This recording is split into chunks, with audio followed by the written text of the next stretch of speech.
What's up, everybody? Coach Mills here, coming at you with a brand new Valorant video. And in this video, we're going to be breaking down one huge mistake for every single rank. Whether you're stuck at Iron, Plat, or you want to make the climb to Radiant, we have a tip here for you, so make sure you watch to the end. But go to the Game Leap website in the links down below for in-depth advanced VOD reviews, tips and tricks, map guides, agent courses. I mean, we got it all on the Game Leap website, so do yourself a favor, go check it out in the links down below. But without further ado, let's jump into the video. Now, kicking it off with the Wild West of Valorant, none other than the Iron rank. And if you're in the Iron rank, there are a lot of big problems that you have to work through. So a lot of times players who are in Iron haven't really played that many FPS shooters before at all, and there's a lot of things that they're lacking, or they have really bad PC/ settings. It's gonna be really hard for you to get out of Iron if you're getting like 20 frames per second. So that's just something that you need to understand. Try to low down your settings as much as possible, put everything on low, and try to max out FPS as high as possible. Now, something that a lot of players in Iron all have in common is they can't aim at all, and learning aim fundamentals is something that is very important for this rank, and this is one of the few ranks that I think that every single player should practice a certain amount of aim labs so that you at least get those fundamentals in order, making sure that you have good control of your mouse, you can consistently move to targets, track targets, and things like that. There's a lot of different aim labs or Kovac training that can really help you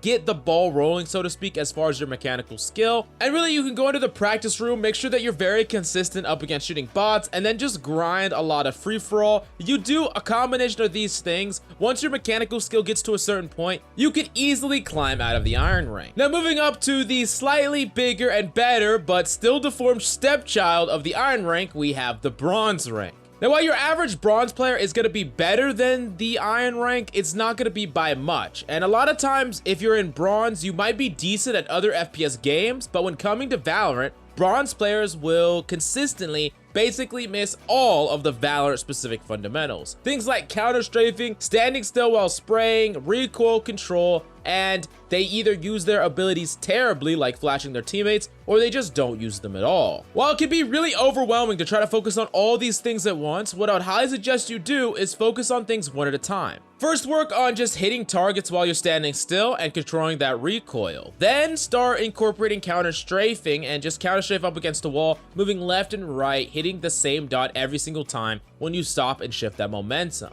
And then just start to incorporate more and more abilities whenever you can, and try to make it so that every single ability either gets you some sort of value, or at the very least you don't end up dead in the process. And as you slowly work your way through each and every one of these things, you're going to become better and better, and when you finally get to a decent level of counter strafing and a decent level of aim control and a decent level of abilities, you'll easily climb to the Silver rank. So we finally made the Silver rank, and while Silver is still an absolute shit show, as is most Valorant ranks, Silver players are going to have leagues better aim than like an Iron player, but there are so many different fundamentals that they really need reinforcement on. Things like crosshair placement and the addition of ability use to make gunplay specifically more effective. When you're finally in the Silver rank, you want to start taking your time more and really start focusing a little bit more on that aim. Make sure that you're going for headshots rather than just spray firing everything. One really important thing that you need to understand is that you have a lot more time to kill than you think. If you don't believe me, go into a free-for-all game and run up to enemies without even firing at them. Just run up to enemies and watch how long it takes the majority of them to kill you when you're playing against people around your rank. They're literally not going to be able to kill you very quickly at all, and you need to realize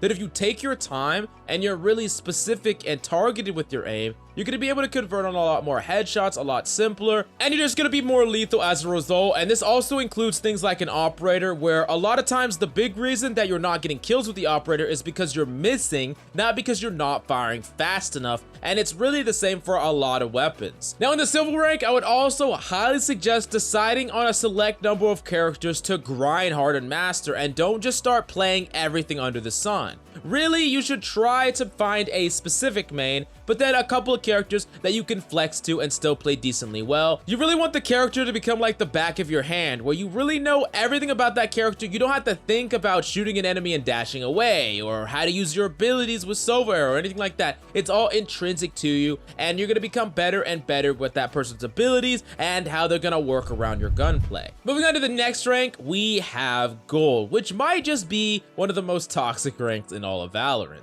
You're gonna run into smurfs, throwers, people that are getting mad at you in comms, and there's a lot of expectations and players failing to meet those expectations, which leads to a ton of toxicity in gold, but grinding through that toxicity is part of improving as well. Now, gold players are gonna have a lot of the fundamentals, or at least they're gonna know of the fundamentals, and they're gonna be able to do them, like counter strafing and have decent crosshair placement and things like that, but of course, they're not gonna be mastered. There's still a lot of ways to go, but there is the form there. Those things exist, they're just not polished. Now, the big mistake that gold players are consistently making is that they don't play for the big picture or the macro. And yes, while up to this point, you've been really working on the micro, it is important to also do your job very consistently. And what I mean by that is you need to be consistently refragging. How consistent you can refrag or use the value that your entries are getting, or enter yourself if your role dictates it, that is incredibly important. Essentially, this is the rank that you could start really honing in on that game sense, understanding when you should rotate, talking to teammates, playing in default, smoking the correct things, and just understanding the game from a larger level rather than I shoot you, I kill you, that's it. Now, I'm not saying that you can't climb yourself out of gold just with your raw mechanics alone. Of course you can. You could do that all the way to even the highest ranks with your mechanics, but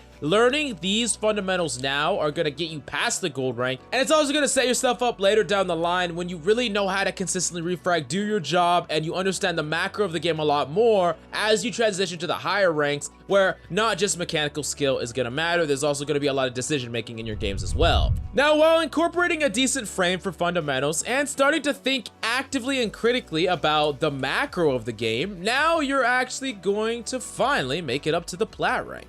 Now, in the plat rank, while players have not mastered anything by any means, they do have a pretty solid baseline. Now, that being said, the biggest mistake that plat players make very often, and it's none other than inconsistency. Where you really pop off one game and completely top frag, and then the next game or two, you do completely trash. And then you go back to popping off, and you go back to trash, and it's like a cycle where you can never find true consistency, and your impact is never something that you can rely on. Now, there are 4 big reasons why you probably have these inconsistency problems, and I'm gonna break them down for you. The first one is a mindset. Whether you're getting tilted, whether you're not playing for the victory, or whether you're getting distracted by your allies, whatever the case may be, your mindset is one of the most important things to having consistent play. If you ever get tilted, don't feel like playing, or need to take a break, you can always back away from your computer and don't keep grinding after you've lost, or you're mentally just not all there. At the end of the day, your mindset matters a ton for how consistent you play in game. Now, the next thing is the easy kills. And easy kills basically are something that you can easily access without having to rely always on mechanical 1v1s and winning these really hard duels. Spraying through smoke, getting wallbang kills, wrapping enemies, making them pressure to contest a spike. All of these are situations where you get to win the round or get the kill without having to just out-mechanic anybody. Now, this also is going to play into the next thing, which is ability use. While grinding your aim to a certain level can take even thousands of hours, grinding your ability impact can take so much less than that, and it's something that you should really try to focus on. It's one of the reasons why I teach specialization, so that you can really start to max and min your abilities, and going the extra mile and trying to learn things like, nade rollouts, certain setups with ultimates, or comboing abilities. These are all things that you can start to incorporate even more to get a guaranteed baseline of value in every single game. And then the last thing that you need to start focusing on is your mechanical consistency, just making sure you warm up every single game. But the real mechanical grinding is going to happen in the next rank, Diamond. So you finally made it to high elo, as Diamond rank is in the top 5% of all players in the world. However, things actually get harder for you now, not easier. What a lot of Diamond players have right now is a decent baseline of fundamentals, crosshair placement, ability use, and things like that, but if you think your mechanics are good enough to compete from Diamond going forward, they most likely are not. As for before, you could spray control a lot of your kills, you could crouch spray and convert on a lot of these kills before in plat and gold. Now you are going to die so quickly and get punished very easily, because in Diamond, you're gonna start going up against some of these immortal aimers, because if you don't instantly kill them, they will punish you and they will hit their shot. You can start shooting at them from behind, and if you don't kill them instantly, they will turn around and tap you in the head. This is why practicing on burst and taps, and maybe even revisiting some aim drills to make sure that your aim is really on point, and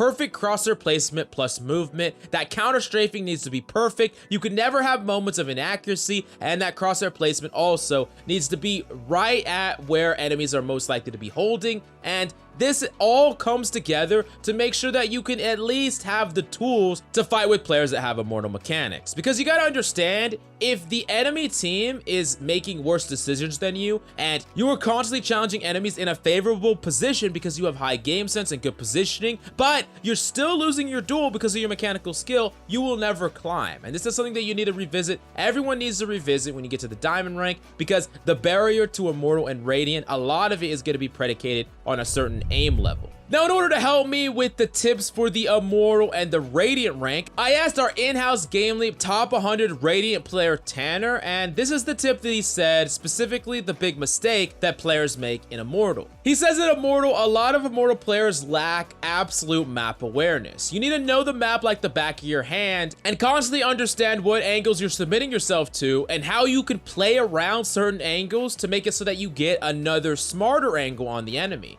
Tanner states that a lot of high-level players still rely on their minimap way too much, and they never fully memorize the map or every single crevice, every single elevation, every single possible peak angle. And it's something that he really abuses in his games to easily climb out of Immortal, but this is just one facet to probably many things that hold you back in the Immortal rank. A lot of times when you get to this level, it's a lot about fixing these micro errors over time and consistently becoming a better and better player that makes less and less mistakes. Now, I also hit up Tanner for the top mistake in Radiant, and Tanner states that the biggest mistake that Radiant players are making is making too many solo plays. Now, I know, yes, you got to Radiant by being an absolute beast, but so did others, and the line between carrying and throwing can be easily crossed when there are enemies that can actually punish you. So this is something that Tanner often states, where he says that in his games, sometimes Radiant players are always looking for a play, but that play actually turns into them throwing. And while there are some opportunities to make plays, or there are certain games where you have to make plays, if you're always trying to force it through, especially up against other Radiants, you could be kept in check, and your play could be turned into a throwing play as a result. But of course, go check out Tanner's stream in the links down below if you want to see a top 100 Radiant player just pop off in his games. But go to the Game Leap website in the links down below for in-depth advanced VODs, tips and tricks, map guides, agent courses. I mean, we got it on the Game Leap website, so